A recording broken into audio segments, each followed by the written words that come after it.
इतर ठिकाणी होते, मला फोन आला की वहिनी साहेब आला इथे धमकी देत आहे.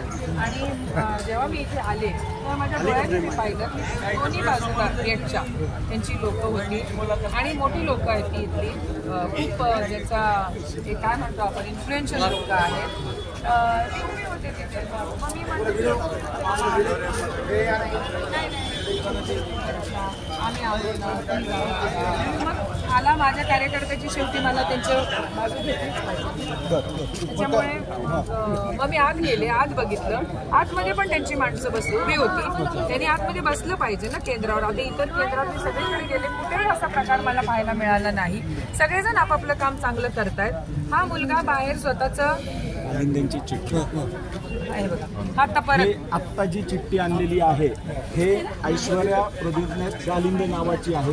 तुम्ही आत्ताच्या 2 मिनिटापूर्वी जाऊन CCTV फुटेज चेक केलं तर तिथं ही चिठ्ठी मी त्या मतदाराच्या हातातून घेतलेली आहे आणि तिथं असलेले पोलीस अधिकारी यांना सांगितलं की तुम्ही ती चिठ्ठी तुमच्या समोर मी घेतोय, ते त्याला जबाबदार आहे.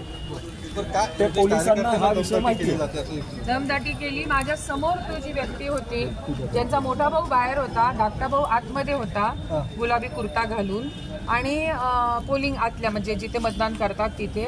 आणि तो जसं स्वतःचं लग्न घरातलं लग्न कार्य असल्यासारखं या या बसा बसा केलं का तुम्ही, मतदान केलं का तुम्ही, हे अशा खुणा करून त्यांना म्हणजे थोडक्यात संकेत काय देत होते मला माहिती नाही. मग आम्ही त्यांना ऑब्जेक्शन घेतलं, म्हणलं तुम्ही प्लीज असं करू नका, हे चुकीचं आहे. आमचा मोहसिन तेच सांगत होता तर त्याला धमकी दिली. मग पोलिसांनी त्यांना बाहेर काढलं लगेच. पोलिसांचं खूप सहकार्य होतं आम्हाला. आणि मग मी बाहेर आले. मग म्हणलं आपण नाही थांबायचं आतमध्ये, कारण मी आतमध्ये पण जात नाहीये जिथे वोटिंग करतायत, मी बाहेरच उभी होते. मी गेटच्या बाहेर आले. गेटच्या बाहेर आल्यावरती त्या मोहसिनला आतमध्ये त्यांचा जो मोठा भाऊ गेला होता तो म्हणाला की तुला मी बघून घेईन.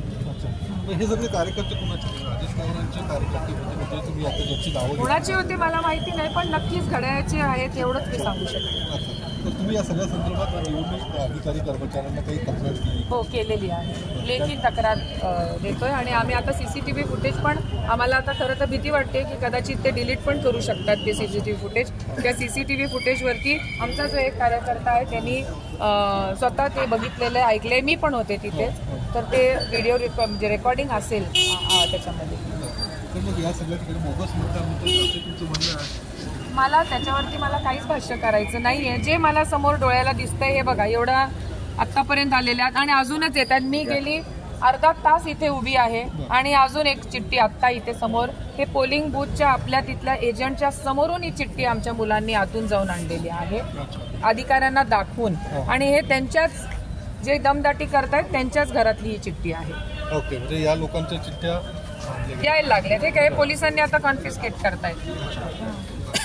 काय नेमकी तुमच्याकडे काय मागणी आहे? लोकांवरती काय कारवाई काय करणार? नाही, आता ते माझं काम नाही आहे. काय मागणी असणार? नाही, मागणी जे रितसर असेल, जे लिगल काय असेल तीच त्यांनी केली पाहिजे ना कारवाई. बरोबर. हे कुठे अजून दुसरीकडे कुठे तुम्ही कुठेच नाही. मी आज सकाळपासून निघालेली आहे. म्हणजे पार मी काटेवाडीला पण गेले, कनेरीला गेले, ढेकळवाडी गेले, सगळ्या बूथवरती मी जाऊन आलेली आहे.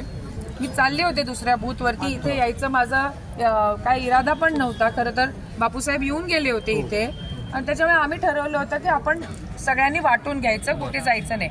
पण तो मोहसिन फारच आग्रह करायला लागला, रडायला लागला फोनवरती, म्हणून मी आले. त्याच्या आई आत्ता आल्या इथे, त्या रडत होत्या. त्या म्हणाल्या की माझ्या मुलाला असं असं, म्हणजे तुम्ही काळजी घ्या त्याची. म्हणलं नका काळजी करू. तर तुम्ही सगळे इथे आहात, तुमचे सगळे कार्यकर्ते, अजित पवार गटाचे कार्यकर्ते, अजित पवारांचे कार्यकर्ते पोलीस त्यांना सगळं थांबवण्याचा प्रयत्न करतात. काय नेमका प्रकार घडला होता आमच्या काही बस ना, आता जे तुम्हाला मी सांगितलं तोच घडला. त्यांच्याकडून दमदाटी केली जाते सगळ्या कार्यकर्त्यांना असं एकूण दिसते. आता काय त्याच्या पुढे पोलिसांनी काही तुम्हाला आश्वासित केलंय किंवा नाही? आता पोलीस ऍक्शन घेतात ना. आम्ही पण 200 मीटरच्या लांब थांबलेलो आहोत. आलेत का? असू द्या, असू द्या. आणि ते पण आता त्यांना आम्ही सांगितलं की तुम्ही त्यांना पण घ्या ना, फक्त आम्हालाच नका सांगू ना तुम्ही बाजूला राहावा. आम्ही तर आलेलोच आहोत.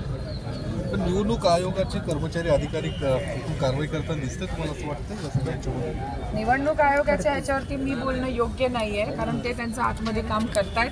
त्याच्यावरती मी अजिबात बोलणार नाही. हे जे आम्हाला जे दिसलं ते आम्ही तुमच्या समोर मांडतोय. ओके धन्यवाद.